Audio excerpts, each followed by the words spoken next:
Today, I'm going to talk about a theory, and it is a very interesting theory, I believe, and I believe that it's correct, to be honest. I believe it to be fact. This theory is called Dunbar's number. And I had honestly never heard of this theory up until a couple of years ago when I had started watching Varg's videos.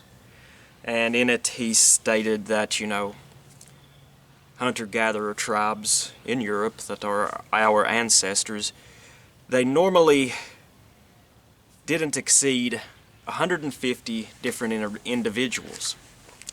And I remember hearing this. He spoke about it in a couple of different videos, and it made a lot of sense to me, and I'll explain why here in a second. But it wasn't until I had several weeks ago, I can't remember if Varg had actually said that this theory is called Dunbar's number, but I've confirmed that by watching a video by a man named Bormagni Leather Scraps. I think that's how you pronounce it. I could be horribly off, but he made a video speaking about Dunbar's number that I found very interesting, and that's how I found the name of this theory so that I could read up on it a little more. By the way, if you're not subscribed to his channel, I'll have a link to it in the box below. It's very interesting, and he has lots of important things to say. Anyway, Dunbar's number is I'll tell you the truth, a little too hot for my wool sweater out here today. I didn't expect it to be this warm. Anyway, where was I? Dunbar's number is a theory that was first postulated by Robin Dunbar back in sometime in the 1990s, and he came up with this number as he had done some tests and research and studied about the size of primates' brain capacity compared to how large their average social group was out in the wild.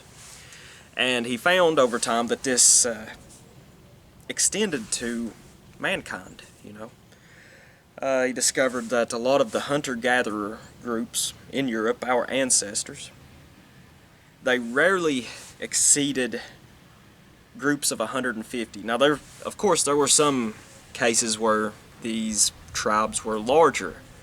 It's not a concrete number. And in his research, I believe he said that the number of individuals usually is between anywhere from 70 to 250. But so it can vary. And I think, of course, there's even cases of larger numbers occurring. But he, in layman's terms, the best way to describe this number is 150 individuals is basically that is the number of individuals that you could run into. Say you were going out to a bar to get a drink one evening, and there's 150 different individuals that, if you seen them at this bar, that you could go over to their table uninvited and sit down and have a drink and have a conversation with. And this theory, it makes perfect sense to me. For example, I'm from a very rural, very, very small place. I've mentioned this plenty of times before. The high school that I went to here in Tennessee, I'll put it into perspective, it was a very small school, tiny.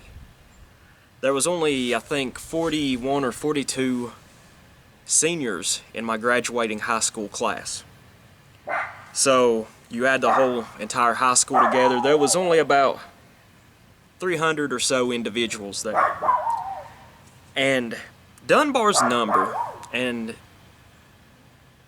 to put it bluntly, it is the it is a number of individuals that a person can know and how they socially relate to each other. Basically, it's the number of individuals that you can know, and you can know their place in a given society or a unit or a tribe, you know. And this is how it was when I was in high school. I mean, I literally knew everybody's names, even all the younger kids and stuff. You knew their names, you knew how they were related. Oh, you knew that Josh over here was John's brother, you know, or, you know, you knew how everybody related, how everybody fit in, pretty much. And I think this is perfect. This is how, and I think there's a lot of societal problems that come from our modern society, civilization today. Because if you think about it, how many individuals do you know right now? Or have you known? I mean, it's impossible to keep track of. In my life, I have met so many different people over time, whether school, college, the different jobs that I've had over the years, acquaintances. I mean, the number is it's unfathomable, and it's completely divorced from how our brains naturally work, I believe. In reading up on Dunbar's number, I found a very interesting book that was written, I think, in the year 2000. It is called The Tipping Point, and I believe the author's name was Philip Gladwell. Don't hold me to that, but in this book he spoke about Dunbar's number. And there is a company, it's I believe it's called W.L. Gore and Associates. I think the name, don't hold me to that.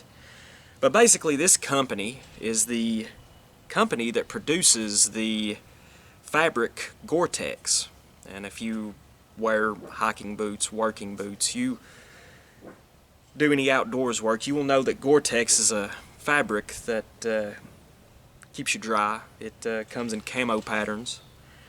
But anyway, the company, W.L. Gore, they discovered, I guess whenever they were growing their business, that at their manufacturing facilities, at a building, I guess, where they produce the material, they discovered that 150 individuals in each manufacturing facility is the maximum number of employees they want, because they found that if they exceed this number, that they have social problems that can arise between employees. Now, I'm sure social problems can occur here and there, you know, if just if you have two people working together.